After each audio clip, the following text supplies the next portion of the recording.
नमस्कार। आपकी नज़रें हटके डट चुकी हैं जन जन की आवाज़ न्यूज़ भारत की ओर। मैं आपके साथ हूं अखिलेंद्र कुमार गुप्ता। वक्त हो चला है आज की ताज़ा तरीन अहम खबरों का, तो आइए रुक करते हैं आज की विशेष खबर की ओर। बड़े भाग्य से मिलता है यह मानव तन। परम पूज्य पंकज कृष्ण शास्त्री। हम हाथ उठाकर कहते हैं हम हो गए राधा रानी के। परम पूज्य पंकज कृष्ण शास्त्री। खबर उत्तर प्रदेश के जनपद बाराबंकी के आदर्श नगर पंचायत टिकैतनगर से है, जहां चारों धाम की यात्रा के पश्चात नगर पंचायत टिकैतनगर में देवी दयाल कसौंदन, रंजीत कसौंदन, अमरजीत कसौंदन व अंशु कसौंदन सपरिवार की ओर से सप्त दिवसीय श्रीमद् भागवत कथा का आयोजन किया गया है, जिसके द्वितीय दिवस में श्रीधाम वृंदावन से पधारी आकाशवाणी प्रवक्ता परम पूज्य श्री पंकज कृष्ण शास्त्री जी महाराज ने कहा कि भगवान की कथा हर किसी को प्राप्त नहीं होती है। इस कलयुग में श्रीमद् भागवत कथा साक्षात श्री हरि का रूप है। श्रोताओं के अंदर जिज्ञासा और श्रद्धा होनी चाहिए। परमात्मा दिखाई नहीं देता है, वह हर किसी के अंदर विराजमान है। उन्होंने कहा है कि भक्ति एक ऐसा उत्तम निवेश है जो जीवन में परेशानियों का उत्तम समाधान देती है, साथ ही जीवन के बाद मोक्ष भी सुनिश्चित करती है। कथा सुनने से कष्ट दूर हो जाते हैं। कथा व्यास ने राजा परीक्षित की कथा सुनाई और कहा कि कथा का श्रवण कर यदि मनुष्य आत्मचिंतन करके उसको अपने जीवन में अमल करे तो इस जीवन का अर्थ ही बदल जाएगा।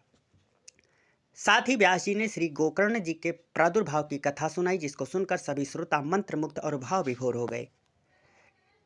कार्यक्रम के इस प्रमुख अवसर पर आयोजक देवी दयाल कसौंदन, नगर अध्यक्ष जगदीश प्रसाद गुप्ता, बरई से कृष्ण कुमार गुप्ता, अमन गुप्ता, अनुज गुप्ता, अतुल गुप्ता, अनुराग गुप्ता, व्यवस्थापक संतोष कुमार गुप्ता, राजेश कुमार गुप्ता बिल्लू, पंडित भैरव प्रसाद शुक्ला, अखिलेंद्र कुमार गुप्ता, बालजी गुप्ता, शिव कुमार सेठ, विजय गुप्ता आदि मौजूद रहे। जनपद बाराबंकी से अखिलेंद्र कुमार गुप्ता की खास रिपोर्ट। इस खबर में फिलहाल इतना ही। मिलते हैं इसी तरह की अन्य बड़ी खबरों के साथ। तब तक के लिए आप देखते रहें जन जन की आवाज़ न्यूज़ भारत और हमें दीजिए इजाज़त। नमस्कार। किसी ने व्यास जी से पूछा, आप इतना बड़ा ग्रंथ रचने जा रहे हो, आपने किसी देवता का वंदन नहीं किया, किसी को प्रणाम नहीं किया? तो व्यास जी ने कहा कि हमने सभी देवताओं का वंदन किया है। व्यास जी कहते हैं, यदि एक देवता का मैं नाम लेकर के इसमें वंदना करता तो अन्य देवता छूट जाते, फिर वो नाराज हो जाते और उनके भक्त कहते, लो इसमें तो मेरे इष्ट का वंदन है ही नहीं, मेरे इष्ट का नाम ही नहीं है, तो मैं इसको सुन करके क्या करूंगा? यदि मैं कृष्ण का नाम लेता तो राम जी के भक्त नाराज हो जाते, और राम जी का नाम लेता तो माँ दुर्गा के भक्त नाराज हो जाते, और माँ दुर्गा का नाम लेता तो हनुमान जी के भक्त नाराज हो जाते। तो इसलिए व्यास जी ने बहुत सुंदर युक्ति निकाली है, किसको प्रणाम किया है, आइए हम उसी को श्रवण करते हैं। जन्मादिस्य यतोऽन्वयादितरतस् चारथेषु विज्ञः स्वराट् तेने ब्रह्महृदाययादिकवये मुह्यन्ति यत्सूरया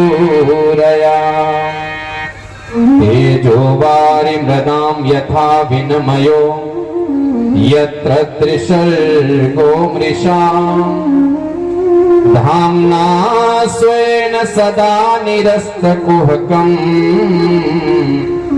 सत्यं परं धीमहि सत्यं परं धीमहि। आती है तुम्हारा हो के हाथ फैलाया नहीं जाता, फकीरी में भी मांगने में मुझे शर्म आती है, तुम्हारा हो के हाथ फैलाया नहीं जाता, क्योंकि जब हम तुम्हारे ही हो गए तब क्या मांगना है? हम तुम्हारे हैं प्रभु जी, हम तुम्हारे हैं, हम तुम्हारे ही रहेंगे, हो मेरे प्रियतम। भगवान से बोल दिया जाए कि प्रभु मैं तो आपका हूं, आप हमारे हैं। जब आप हमारे हैं, मैं आपका हूं, हम राम जी के राम जी हमारे हैं, तो फिर मांगना क्या है?